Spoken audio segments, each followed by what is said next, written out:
नमस्कार दोस्तों, मैं अंकित वर्मा एक बार फिर से स्वागत करता हूं आपके अपने चैनल अंकित वर्मा एओएलएचपी नोटिफिकेशन में। तो दोस्तों, जैसे कि आप थंबनेल पे देख ही चुके हैं कि आज की इस वीडियो में मैं आपको आज 16 जनवरी 2024 की हिमाचल प्रदेश की आज की सभी ताज़ा खबरों की जानकारी इस वीडियो में देने वाला हूँ। चलिए वीडियो को शुरू करते हैं आज की सभी ताज़ा खबरें। तो देख सकते हैं आज की पहली ताज़ा खबर ब्रेकिंग न्यूज़ है। शिमला हाईकोर्ट ने कहा दुष्कर्म पीड़िता का 2 फिंगर टेस्ट अपमानजनक, डॉक्टरों पर लगाया 5 लाख का जुर्माना। हिमाचल हाईकोर्ट ने दुष्कर्म पीड़िता का 2 फिंगर टेस्ट करने पर पालमपुर सिविल अस्पताल के डॉक्टरों को कड़ी फटकार लगाने के साथ ही 5 लाख रुपए का जुर्माना लगाया। हाईकोर्ट ने 2 फिंगर टेस्ट करने वाले डॉक्टरों से जुर्माने की रकम वसूल कर पीड़िता को देने के आदेश दिए हैं। अब मामले की सुनवाई 27 फरवरी को होगी। हिमाचल न्यूज़ उच्च और प्रारंभिक शिक्षा निदेशक साक्षात्कार के आधार पर भरेंगे गेस्ट शिक्षकों के 2600 पद।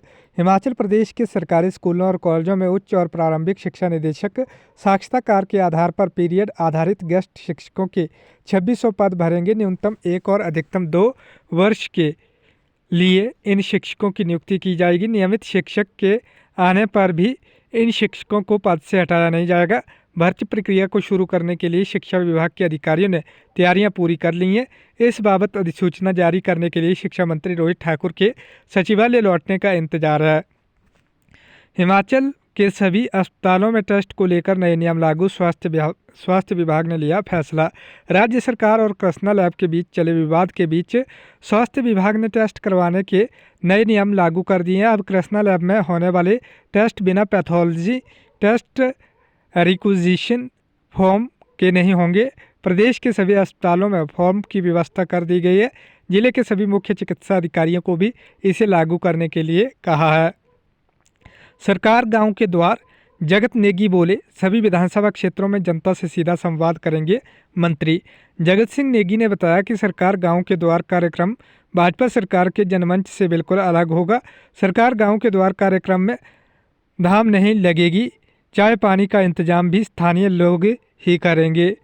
हिमाचल सीएम सुक्खू बोले शूटिंग यूनिटों को 3 दिन में मिलेंगी स्वीकृतियां, एकल खिड़की सुविधा देगी सरकार। प्रदेश फिल्म पॉलिसी के तहत शूटिंग यूनिटों को प्रदेश सरकार 3 दिन के भीतर सभी वांछित स्वीकृतियां उपलब्ध करवाएगी। सरकार सूचना एवं जनसंपर्क विभाग में एक फिल्म सुविधा सेल स्थापित करेगी, जिसके जरिए एकल खिड़की सुविधा दी जाएगी। शिमला मुख्यमंत्री सुक्खू ने गुवाहाटी के प्रसिद्ध कामाख्या मंदिर में की पूजा। मुख्यमंत्री सुखविंदर सिंह सुक्खू ने सोमवार को गुवाहाटी के प्रसिद्ध कामाख्या मंदिर शक्तिपीठ में माता के दर्शन कर प्रदेशवासियों की सुख समृद्धि के लिए प्रार्थना की। कामाख्या शक्तिपीठ उन शक्तिपीठों में से प्रमुख है जहां पर देवी सती के अंग गिरे थे। इस मंदिर में दुनिया की बड़ी बड़ी हस्तियां अनुष्ठान करती रही हैं। मुख्यमंत्री सुखविंदर सिंह सुक्खू ने भी यहाँ पूजा अर्चना की। फॉरेस्ट फायर, कुल्लू के दलाशनी में आग बुझाते झुलसने से व्यक्ति की मौत। चंबा में 4 कच्चे मकान जले। हिमाचल प्रदेश के कुल्लू जिले की दलाशनी पंचायत में एक व्यक्ति की जंगल में आग बुझाते समय झुलसने से मौत हो गई। पुलिस मामले की जांच कर रही है। रविवार शाम करीब 7 बजे के आसपास दलाशनी के जंगल में आग भड़क गई थी। इस दौरान आग की लपटें दलाशनी निवासी वीर सिंह के घर के पास पहुंच गई। घर को बचाने के लिए आग बुझाते वक्त वह झुलस गए और खुद को बचाते हुए फिसलकर गिर पड़े। इससे उनके सिर पर चोट लग गई। ग्रामीण उन्हें गंभीर हालत में उपचार के लिए कुल्लू अस्पताल ले गए, जहां प्राथमिक उपचार के बाद उन्हें नीरचौक मेडिकल कॉलेज भेजा गया, जहां पर उनकी मौत हो गई। ट्रिब्यूनल चेयरमैन मेंबर्स की नियुक्ति प्रक्रिया शुरू। चीफ जस्टिस की कमेटी ने 30 दिन में मांगे आवेदन। हिमाचल में प्रशासनिक ट्रिब्यूनल की नियुक्तियां की प्रक्रिया शुरू हो गई है। हिमाचल हाईकोर्ट के चीफ जस्टिस से अनुमति मिलने के बाद अध्यक्ष के 1 पद और मेंबर्स के 3 पदों के लिए आवेदन मांग लिए गए हैं। आवेदन के लिए 30 दिन का वक्त दिया है। सभी पदों के लिए पात्रता भी अलग अलग है। हिमाचल सरकार ने सरकारी कर्मचारियों से संबंधित विवादों के निपटारे के लिए अलग से एडमिनिस्ट्रेटिव ट्रिब्यूनल खोलने का फैसला किया था। लोकसभा चुनावों के लिए भाजपा की खास तैयारी। ऊना में दिग्गजों की मौजूदगी में बनाएगी रणनीति। तस्वीरें आप देख सकते हैं। प्रदेश में लोकसभा चुनावों के दृष्टिगत भाजपा ने अपनी तैयारियों को अंतिम रूप देना शुरू कर दिया है। इसी कड़ी में भाजपा के लोकसभा चुनाव योजना समिति की अहम बैठक सोमवार को ऊना मुख्यालय पर भाजपा कार्यालय दीपकमल में संपन्न हुई। बैठक में भाजपा के राष्ट्रीय महामंत्री दुष्यंत गौतम ने मुख्य अतिथि के रूप में शिरकत की। बैठक में लोकसभा चुनाव के दृष्टिगत पार्टी नेताओं ने प्रदेश के लिए विशेष रणनीति बनाई। लोकसभा चुनाव के लिए कांग्रेस का मंथन, आज चारों सीटें जीतने की बनाई जाएगी रणनीति। कांग्रेस मंगलवार से लोकसभा चुनाव की रणनीतिक तैयारी में जुटेगी। कांग्रेस ने चारों सीटें की किलेबंदी का इंतजाम किया। संगठन और सरकार के इस साझा मंच में चारों लोकसभा सीटों पर दमदार प्रत्याशियों को तलाशने की शुरुआत भी हो जाएगी। सभी 68 विधानसभा सीटों से कांग्रेस के वे चेहरे जो चुनाव में उम्मीदवार थे इस बैठक में दिखने वाले हैं। इसके अलावा जिला और ब्लॉक स्तर के पदाधिकारी भी आगामी रणनीति बनाने में अपना योगदान देंगे। एफआईआर वाला रिकॉर्ड नहीं लेगा लोक सेवा आयोग, बिना एफआईआर रिजल्ट पर विजिलेंस का आया जवाब। हमीरपुर कर्मचारी चयन आयोग के भंग होने के बाद यह स्पष्ट हो गया है कि लोक सेवा आयोग ऐसा कोई भी भर्ती रिकॉर्ड अपने पास नहीं लेगा जिसमें विजिलेंस ब्यूरो ने एफआईआर दर्ज कर रखी है।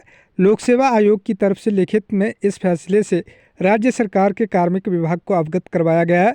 यह भी एक वजह बनी कि जूनियर ऑफिस असिस्टेंट आईटी के पोस्ट कोड 817 का रिजल्ट घोषित करने को लेकर कैबिनेट में फैसला नहीं हो पाया। मंत्रिमंडल इस मामले में एकमत नहीं थी। सीएम से सिर्फ ओपीएस एमडी पर बात, बिजली बोर्ड कर्मचारियों ने 2 मांगों पर रखा प्रस्ताव। मुख्यमंत्री सुखविंदर सिंह सुक्खू से बिजली बोर्ड कर्मचारी 2 ही मामलों पर बात करेंगे। बोर्ड कर्मचारी यूनियन ने तय कर लिया है कि ओल्ड पेंशन और स्थायी एमडी के अलावा तीसरा कोई भी मामला मुख्यमंत्री के सामने नहीं खोला जाएगा, ताकि इन दोनों मांगों पर ध्यान केंद्रित करते हुए मुख्यमंत्री सुखविंदर सिंह सुक्खू सही फैसला ले सकें और बिजली बोर्ड कर्मचारियों को राहत मिल सके। एक दिन में लाइटें बहाल नहीं हुई तो भाजपा करेगी प्रदर्शन। धर्मशाला से न्यूज़ है। आदि हिमानी चामुंडा मार्ग पर सोलर लाइट्स को हटाने के मामले में दोषियों के खिलाफ कड़ी कार्रवाई को लेकर जिला भाजपा नेताओं सहित स्थानीय ग्रामीणों ने डीसी कार्यालय में प्रदर्शन किया। इस दौरान प्रतिनिधिमंडल ने एक दिन के भीतर लाइट्स को बहाल करने की मांग उठाई। उन्होंने कहा कि एक दिन के भीतर लाइट्स को दोबारा से बहाल नहीं किया गया तो भाजपा आंदोलन को उग्र करेगी। गेस्ट टीचर पॉलिसी, प्रदेश के युवाओं के साथ धोखा। जयराम नेता प्रतिपक्ष जयराम ठाकुर ने कहा कि सुक्खू सरकार हर मोर्चे पर फेल है। 13 महीने में 13,000 करोड़ रुपए के कर्ज के अलावा इस सरकार के पास कोई उपलब्धि नहीं है। कांग्रेस ने सरकार बनने पर 1 साल में 1 लाख नौकरी देने की गारंटी दी थी। अब जब पहली बार सरकार नौकरी देने की घोषणा कर रही है तो वह भी युवाओं के साथ धोखा करने के अलावा कुछ नहीं है। ऊना में पत्रकारों से बातचीत में नेता प्रतिपक्ष ने कहा कि गेस्ट टीचर पॉलिसी के जरिए सरकार युवाओं को नौकरी देने की बजाय उनके साथ छल कर रही है। इस तरह से सिर्फ युवाओं का भविष्य बर्बाद किया जा रहा है। मंगलवार व बुधवार को हल्की वर्षा व हिमपात होने की संभावना। एक ताज़ा पश्चिमी विक्षोभ के सक्रिय होने से मंगलवार को उच्च पर्वतीय जबकि बुधवार को मध्य व उच्च पर्वतीय इलाकों में 1-2 स्थानों पर हल्की वर्षा हिमपात होने की संभावना है। एचआरटीसी बसों में सफ़र कर रहे यात्री ऊंची आवाज़ में न चलाएं वीडियो व गाने।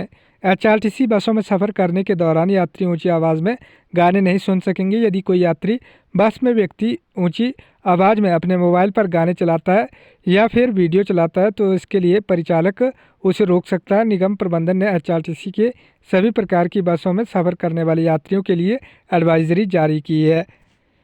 नाहन रेणुकाजी इलाके में 2 अलग अलग सड़क हादसे में 4 लोग घायल। जिला सिरमौर के श्री रेणुकाजी विधानसभा क्षेत्र में सोमवार को 2 अलग अलग सड़क हादसों में 4 लोग घायल हो गए। सांगड़ा पुलिस थाना के अंतर्गत शिवपुरी में एक कार दुर्घटनाग्रस्त होने से उसमें सवार 3 लोग घायल हुए जिन्हें तत्काल सांगड़ा अस्पताल लाया गया। वहीं ददाहू क्षेत्र के बिरला में एक अल्टो कार दुर्घटनाग्रस्त हो गई जिसमें चालक ही मौजूद था। तेज रफ्तार बुलेट की चपेट में आया राहगीर, अस्पताल में मौत, ड्राइवर फरार। पांवटा साहिब जिला सिरमौर से न्यूज़ है। तो दोस्तों ये थी हिमाचल प्रदेश की आज की सभी ताज़ा खबरें। धन्यवाद। जय हिंद, जय भारत।